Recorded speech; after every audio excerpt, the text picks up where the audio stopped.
Pues arrancamos esta segunda parte del programa y tengo el honor de tener en el plató a un buen amigo y a un gran escritor y además cultivador de los distintos géneros. En su currículum, poesía, teatro y también novela, como es el caso. Se trata de Pascual Uedo, al que le vamos a dar la bienvenida. Pascual, bien hallado. Hola, bienvenido, gracias. Gracias por estar con nosotros. Nada, un placer siempre acercarme hasta vuestro estudio. Él es el autor de esta novela publicada en Sala Alejandría, una editorial castellonense, nuestra por tanto, y que ha quedado finalista en el premio Fernando Lara, nada más y nada menos que de novela. Por sus tumbas las conoceréis. Es el título de la novela con la que vamos a hablar con Pascual. Y bueno, como cada caso que nos visita alguien, ráfaga para él, de escritor, la que se merece, y comenzamos a charlar sobre esta novela de tan sugerente título, además.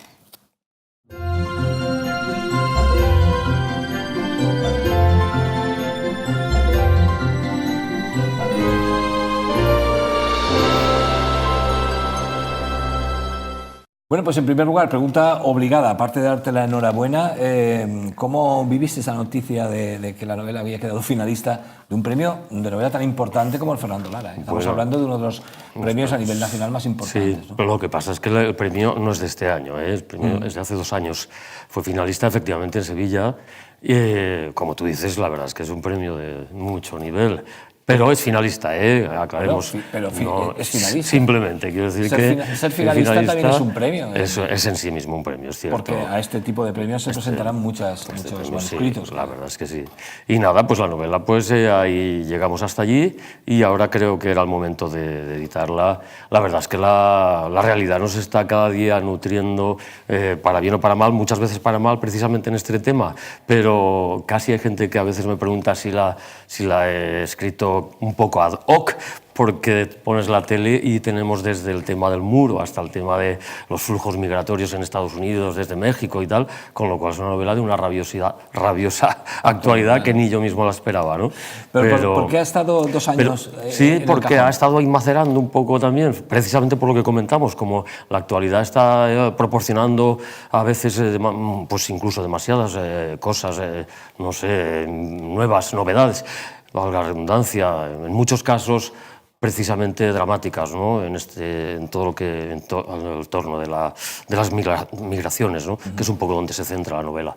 La novela está articulada en torno al mundo de la bestia, que para los oyentes que quizás no hayan oído hablar, aunque últimamente sale incluso en televisión. Esta semana he visto ¿verdad? Yo, sí. Bueno, pues un reportaje. es de verdad, pues la bestia son los trenes, es el nombre con que se conoce a los trenes de mercancías que atraviesan México desde la frontera sur a la frontera norte en un viaje de 3.000 kilómetros, y desde hace unos años pues muchos migrantes de Centroamérica, incluso del propio México, de la zona sur de México, empezaron a abordar el propio tren, los trenes, intentando subir de alguna forma en las tolvas, en los techos, en los husillos, en los vagones, para intentar un poco esa locura, esa dramática, yo que sé, aventura de intentar acercarse de alguna forma, ¿no? a los Estados Unidos, que es un poco el paraíso ese soñado, ¿no? Como en todos los casos en los que la miseria o la necesidad es la razón por la cual una familia o una persona se sube a un tren de estos, es capaz de subirse a un tren de estos.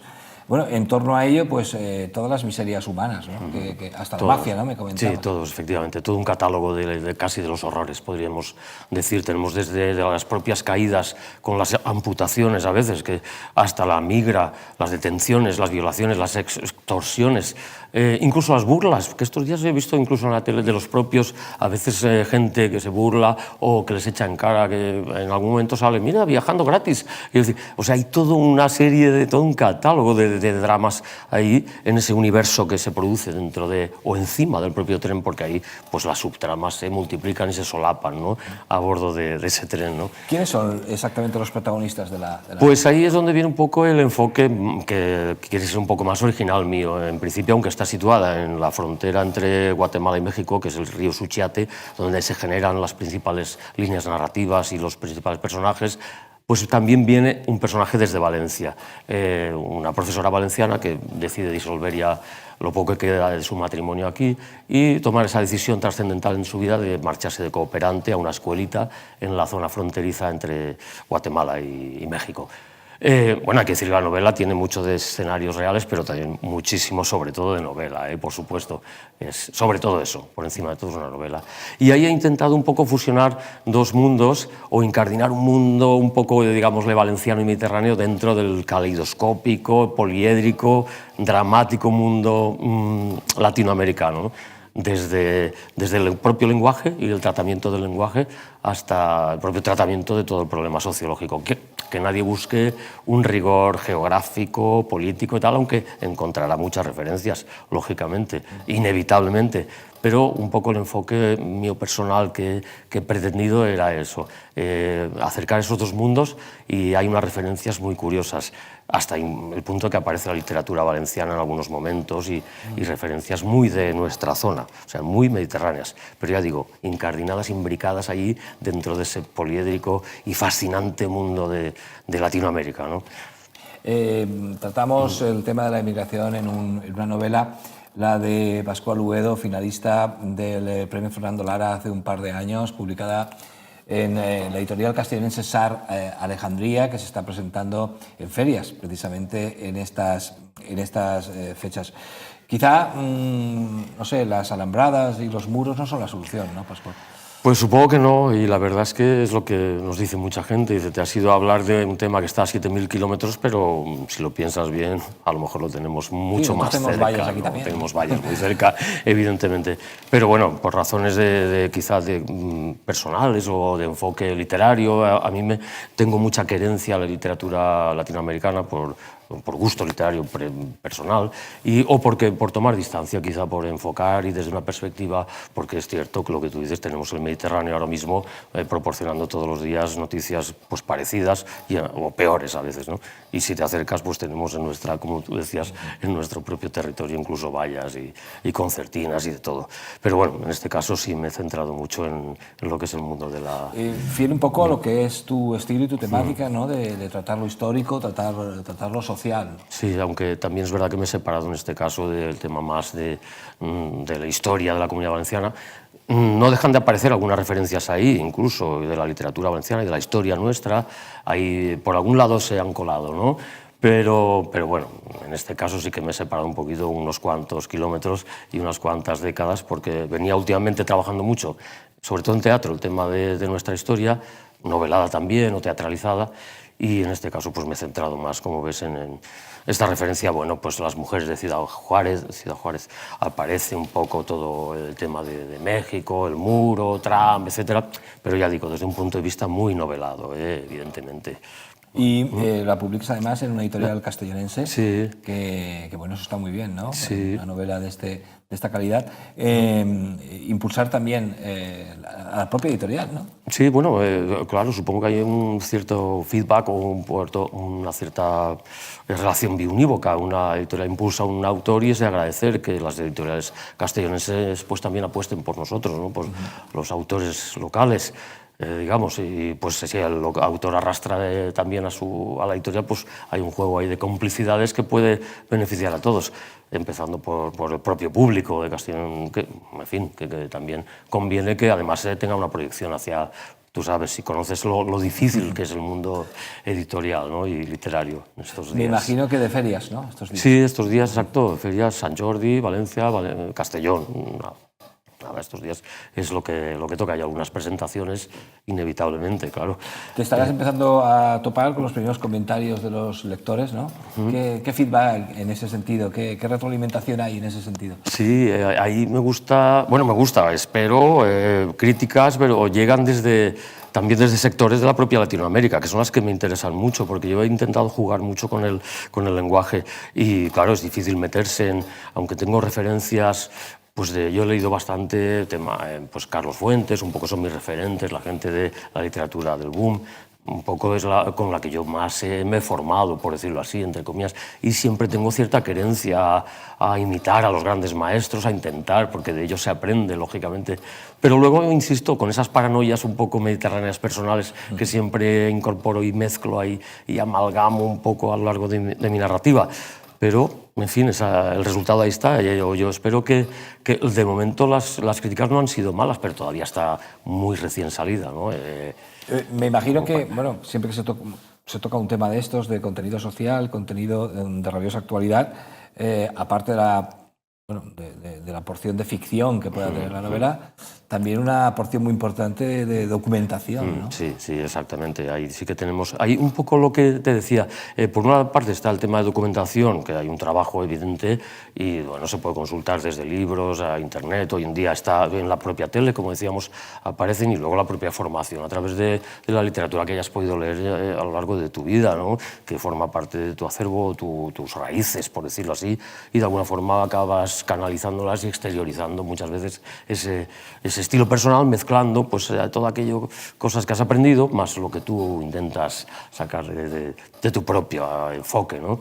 Y, en fin, ese es un poco el resultado. Ahí está para que la gente empiece a valorarlo y a aportar críticas y todo lo que todo será bienvenido. Oye, has escrito poesía, has publicado poesía, has publicado teatro, narrativa. ¿Te sientes cómodo en todos los géneros? Sí, especialmente en todo. Iba a decir, especialmente en novela, por supuesto, y en teatro mucho, por la especial relación con las compañías, que me gusta mantener, si es posible, no esa distancia de autor que escribe y la compañía, a lo mejor, sino cierta involucrarse con la compañía y mantener un vínculo y tal. Y claro, el teatro, si consigues pues, proyectarlo sobre un escenario, es muy rico, la gente se involucra y también hay mucho feedback, también los actores, los directores, y ahí tenemos en algunos casos una relación que es bastante enriquecedora, ¿no? Y fluida. El tema de la poesía lo tengo más olvidado, un poquito más apartado, es muy íntimo, más intimista, más necesito unos tiempos que en este momento no estoy encontrando, pero bueno, en su momento a lo mejor lo buscaremos, ¿no? Lo buscaremos. Me imagino que si esto estaba cerrado hace dos años, has estado trabajando estos 2 años en otras cosas, ¿no? Bueno, ¿Qué será lo próximo? Bueno, acabamos de estrenar Escríbeme a la tierra, es una obra de teatro que estuvimos hablando, sí, ¿verdad? Con Arián, la protagonista, sí. Y la estrenamos hace poco en Vétera y ahora ya esperamos que empiece a rodar este año, pues después del verano, un poco por todos los sitios que quieran contratarla, evidentemente, y disfrutar, porque es un homenaje apasionado a Miguel Hernández a través de un homenaje, valga la redundancia, muy apasionado a su mujer, en este caso viuda, a Josefina Manresa, a la que hemos querido pues, rendir ese tributo, ¿no? como gran artífice, de alguna forma, o depositaria del legado de su marido.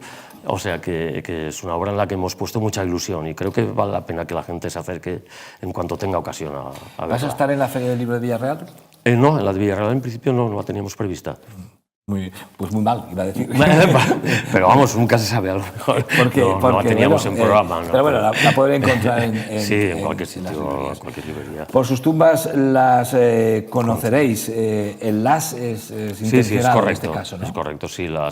Hemos tirado de una sentencia muy bíblica con impacto, ¿no? Lógicamente, para atraer al lector, pero por desgracia se acerca mucho a la realidad. La gente sabe que han pasado muchas cosas en México y el título pues hace referencia un poco a algunas cosas de esas que han pasado. Pascual, enhorabuena. Gracias. Y ahora a promocionarla y muy a venderla y que la gente lo lea, que es lo realmente importante. Sí. Ya saben, por sus tumbas las conoceréis. Un tema de rabiosa actualidad con la inmigración como fondo del argumento de esta gran novela de Pascual Uedo. Lo dicho, muchas gracias. Nada, gracias a ti, encantado. Bueno, pues vamos a despedir con música a nuestro invitado. Se trata del grupo Mel y Sucre, que hacen música para toda la familia, como vamos a ver en el vídeo tan simpático que nos han enviado. El Cor del Bosc es el tema que vamos a escuchar.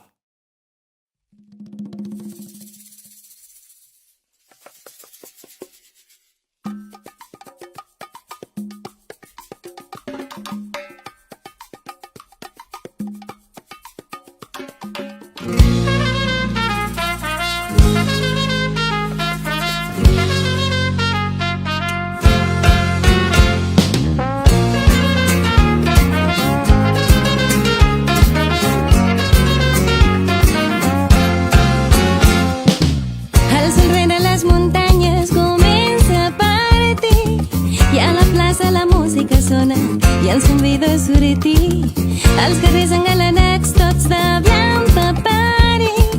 S'omplen de vida la gent que arriba, la festa és aquí.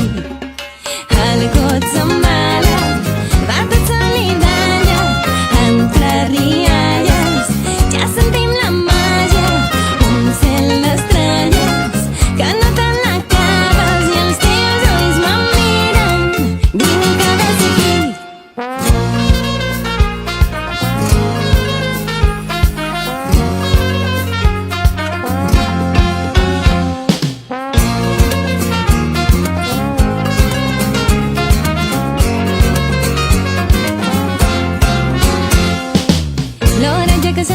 Tot l'estiu em fa sentir, portes a l'olor de la mà, va dansa el meu vestit. Tot el poble a la plaça, tan grans com petits, baranetes, granissat de males, tot ho comparga el vi. A la Cotzambala, va tot sol i balla, entre rialles, ja sentim la màgia, on sent les estrelles, que no te l'acabes i els teus ulls me'n miren, diuen que ves aquí.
Pues continuamos y lo hacemos con otro escritor, otro amigo, Víctor Maicas. Comentábamos ahora, antes de empezar a hablarles, pues repasando la solapa del currículum en su solapa, la de títulos escritos por él y la fortuna de que todos ellos hayan sido presentados en Quader en Blanc en estos 18 años de existencia.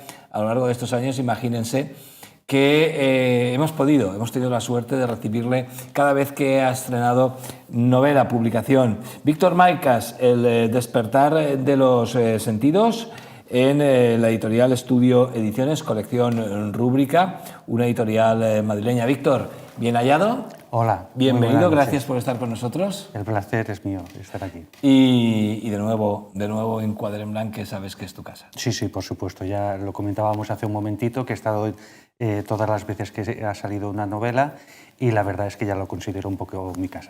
Estamos hablando de la cuarta. Esta es la quinta novela. Quinta novela. Pues repasamos lo que es este despertar de los sentidos con el autor en los próximos minutos, en ráfaga para él, y comenzamos a charlar.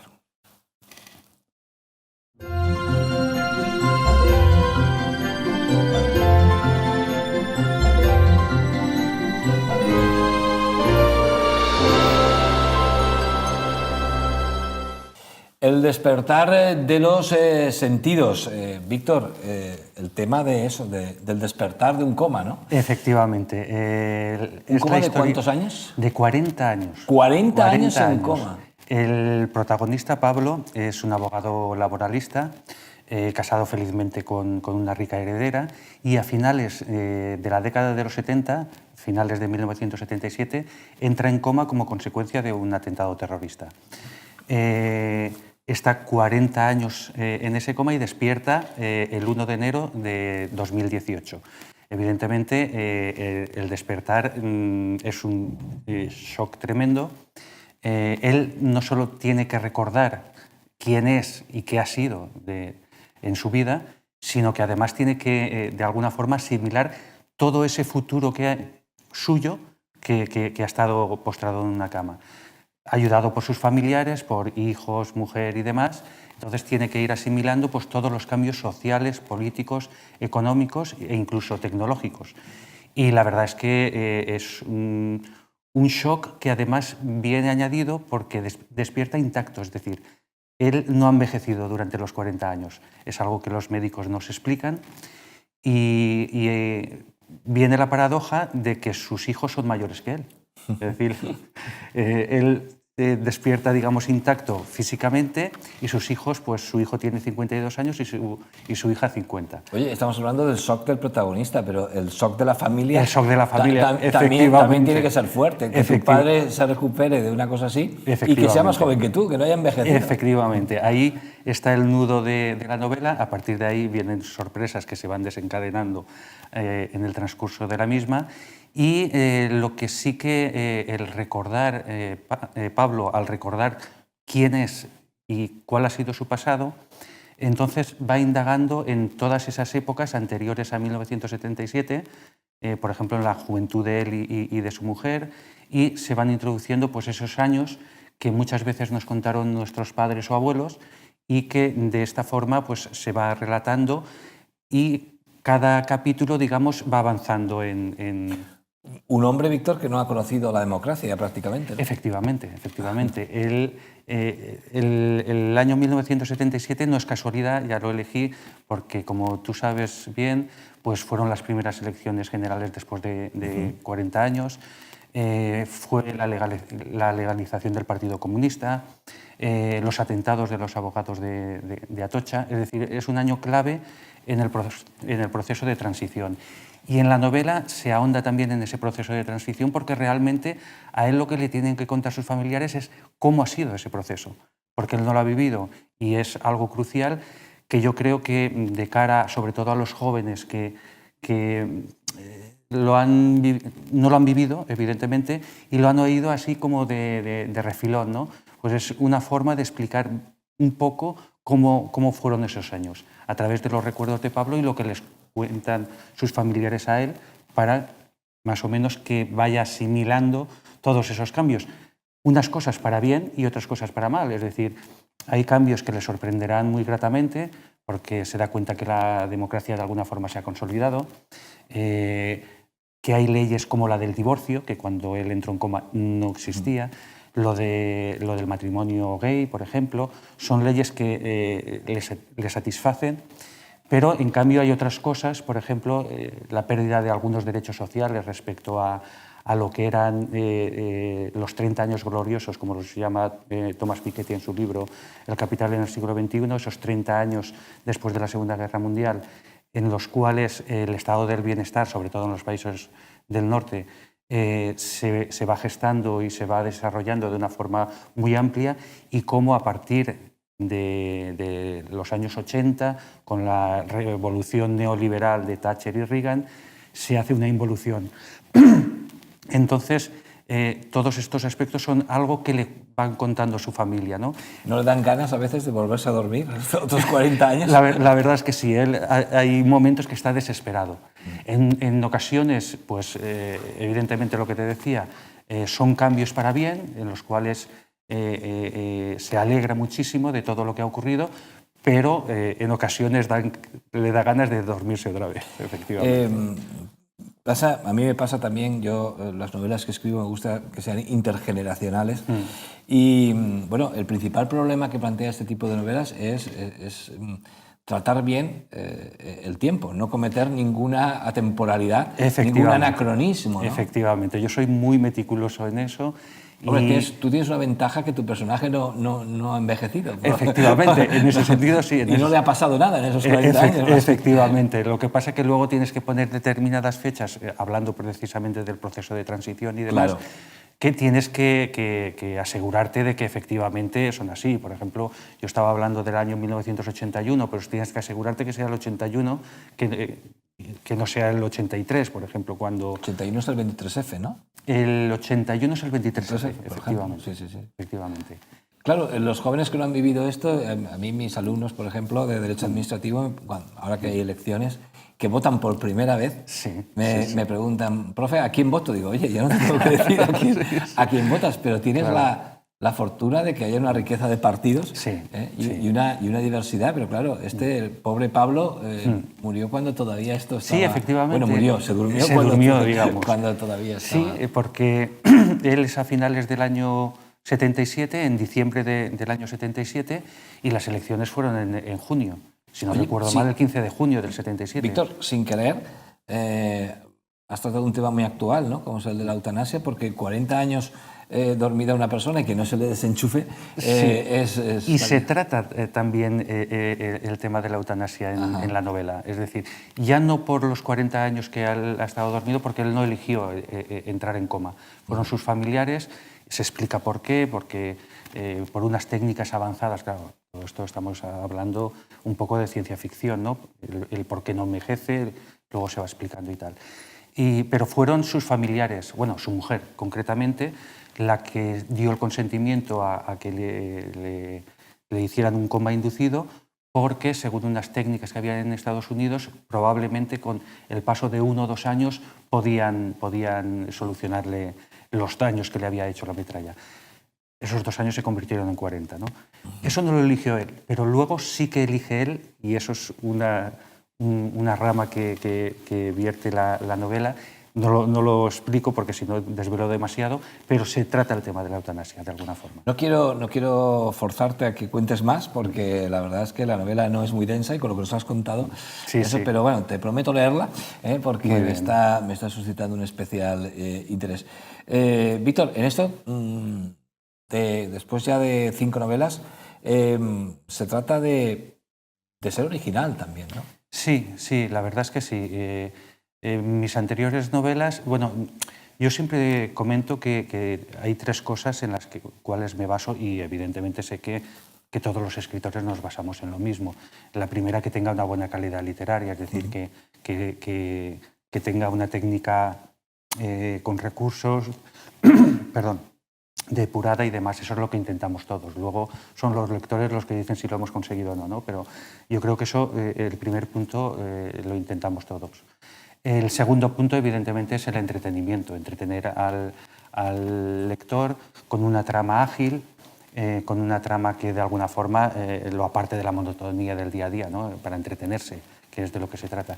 Pero mis novelas siempre tienen un tercer aspecto que siempre le he querido dar un poco de crítica social, que es lo que estábamos hablando ahora, para que de alguna forma al acabar la novela incite a la reflexión, a pensar, ¿no? A debatir incluso, ¿no? Sobre los temas que se han tratado y demás. Entonces, tú me comentabas que hay que ser originales, pues sí, porque la crítica social muchas veces es complicado cómo tratarla, ¿no? Porque si hablas siempre del mismo tema, yo por ejemplo en Godard, si recuerdas, se hablaba sobre el cambio climático, sobre un futuro, era 2112, estábamos hablando de dentro de 100 y pico años, de hecho se publicó en el 2009 y mucha gente me dice, pues el 2012 está ahí a la esquina. Digo, no, es el 2112. O sea, ya te aseguraste tú de no estar cuando llegue ese año. Efectivamente. Y La playa de Rebeca, por ejemplo, que fue la primera novela, ahí sí que, no sé si a ti te habrá pasado también como escritor, que en la primera novela tratas de contar muchas cosas. Sí. Tratas de contarlo casi todo, ¿no? Entonces, en la primera novela, La playa de Rebeca, conté muchísimas cosas sobre temas diversos y sí, lo que tú decías, hay que ser un poco original para no repetirte, desde luego.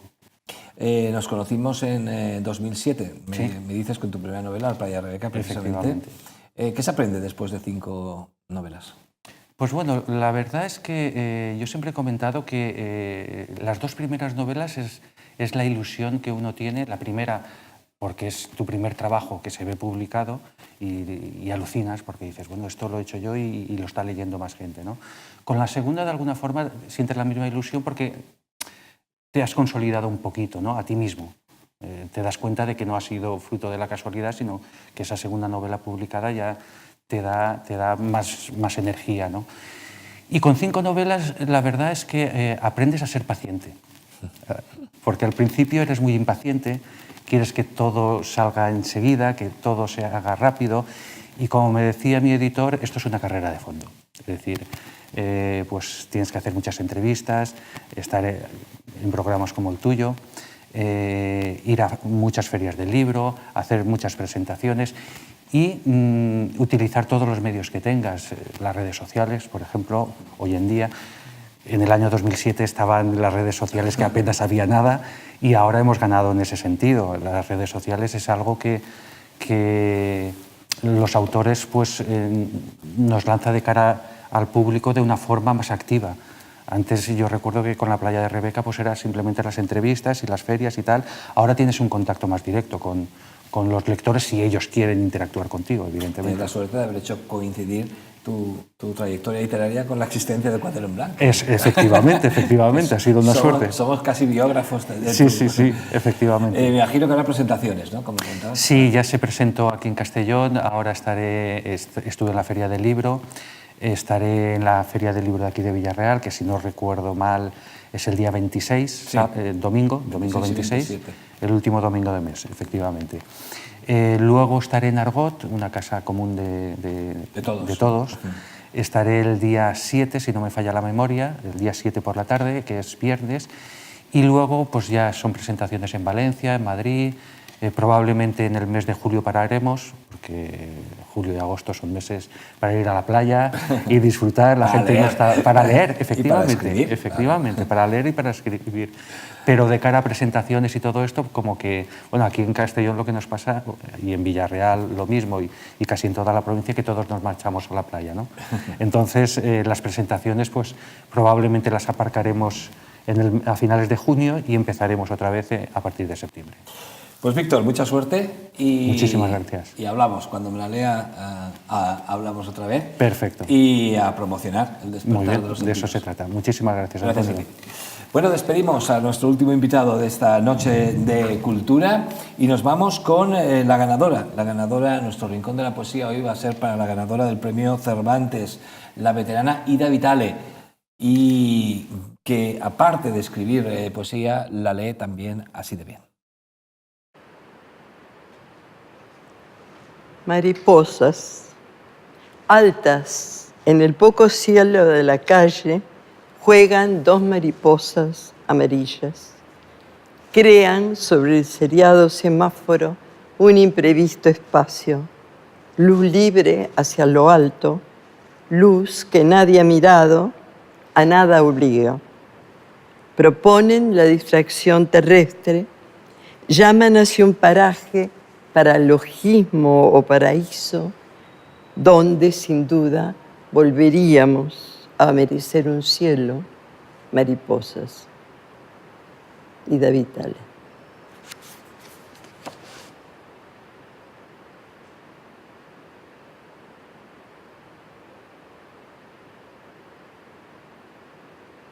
Abrimos nuestro capítulo de recomendaciones literarias, como cada semana, por cortesía de la librería Argot.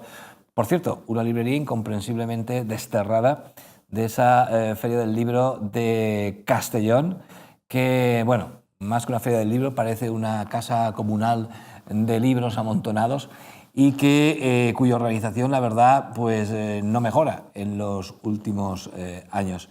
El gremio de libreros sabrá, el ayuntamiento, en fin, los entes organizadores de esta Feria del Libro. Ojalá pronto se vuelva al sistema tradicional de casetas, se lleve al Parque Ribalta, como dice la abuela de Amelia Díaz Benlliure, a un sitio más proclive al paseo en contacto con los libros y que, sobre todo, cada librería tenga su propia caseta, cada editorial tenga su propia caseta y no haya que compartir una caseta general donde además los autores quedan un tanto desplazados y las presentaciones, la verdad, que quedan un poco en segundo orden. Pues como digo, la librería Argot nos hace las siguientes recomendaciones para esta semana. Amor Towles' new novel, A Gentleman in Moscow, opens in 1922, where 30-year-old Count Alexander Rostov is being interviewed by a Bolshevik tribunal. Finding him to be an unrepentant aristocrat, with the bang of the gavel, the tribunal determines that he can go back to the metropole, but if he ever comes out of that hotel again, he will be shot. I know what you're thinking. A novel set in Soviet Russia, in an era of austerity, in which the hero spends 3 decades in the confines of a single building. What a perfect opportunity for Towles to investigate the depths of the Russian soul.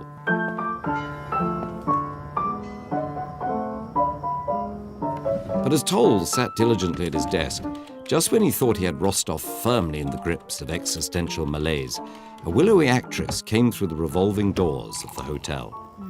And within a matter of hours, the Count is standing in her suite, and her dress is falling to the floor with a delicate whoosh. And in the hotel's kitchen, 3 collaborators convene in order to connive, conspire, and cook. knives are juggled, passports are stolen, disguises are donned. And much to the consternation of the guests and the dismay of the staff, on the 21st of June 1954, at the stroke of midnight, every telephone in the hotel begins to ring. In a word, all of Tolls's weighty aims were thwarted by the petty intransigence of his own inventions. Such is the way with mackerel, snakes, and art. The tighter the grip, the quicker the slip.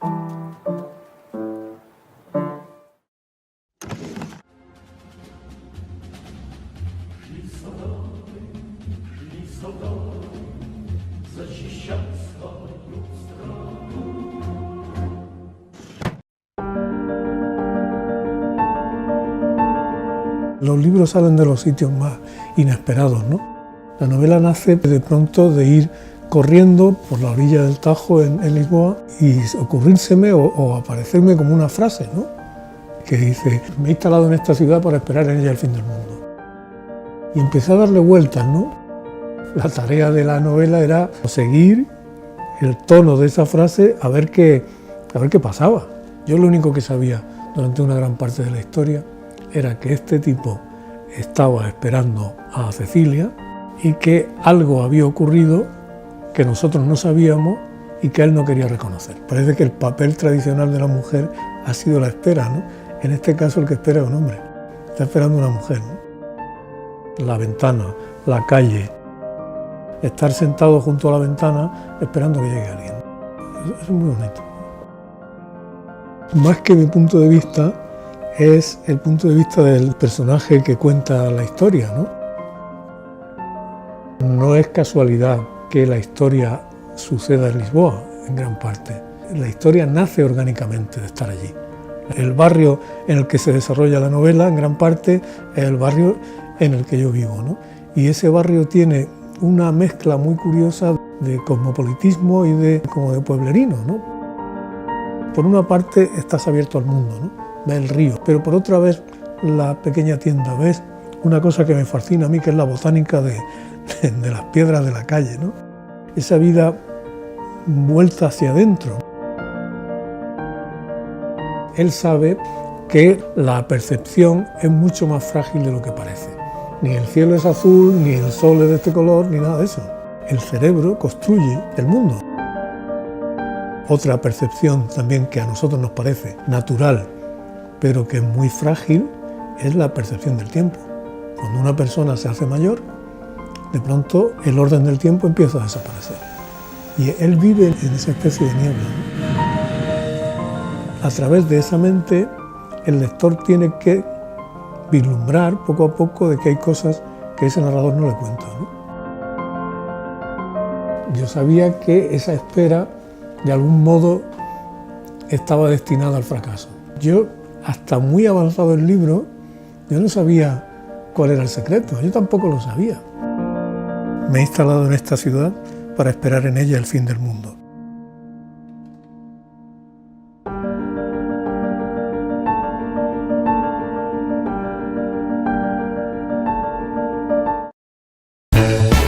Esta vez la colección Divinity Books te va a sorprender. Ya está a la venta su nuevo libro, Por fin vas a ordenar tu casa. La guía práctica que te devolverá la calma y convertirá tu entorno en un lugar tranquilo y con armonía. Ahora con Divinity Books, disfruta del orden. De los libros al teatro, en este caso al teatro al carrer, Teatre al carrer. Tenemos la fortuna de contar en Vila-real con una compañía como es Visitants Teatre, que está de enhorabuena porque cumple 30 años de trayectoria y además de trayectoria vital. Son viajeros de lo que es la dramaturgia a pie de calle. Y con un corte de su montaje Viajeros, integrado en el casco urbano vilarrealense, les dejamos unos minutos.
Pues cerramos esta edición 730 de Quadern en Blanc. Gracias a los que estáis sintonizando TV4 y bueno, pues haciendo acopio de cultura, que es lo que intenta proporcionaros este modesto programa. 730 ediciones que cerramos con un broche musical, dando las gracias también a nuestro equipo técnico que hace semana tras semana posible que este programa salga a la luz. Imágenes de cierre hoy para la orquesta de la Federación Valenciana de Sociedades Musicales, nada más y nada menos. Y interpretando además la suite de El Cascanueces de Tchaikovsky. Con buena música, música clásica, les despedimos. La semana que viene nos tomamos una de fiestas porque es San Pascual y estaremos a otros menesteres y nos vemos en 2 semanas de nuevo en este encuentro con la cultura que es Quadern en Blanc. Hasta entonces, que la vida les sea culturalmente provechosa. Gracias.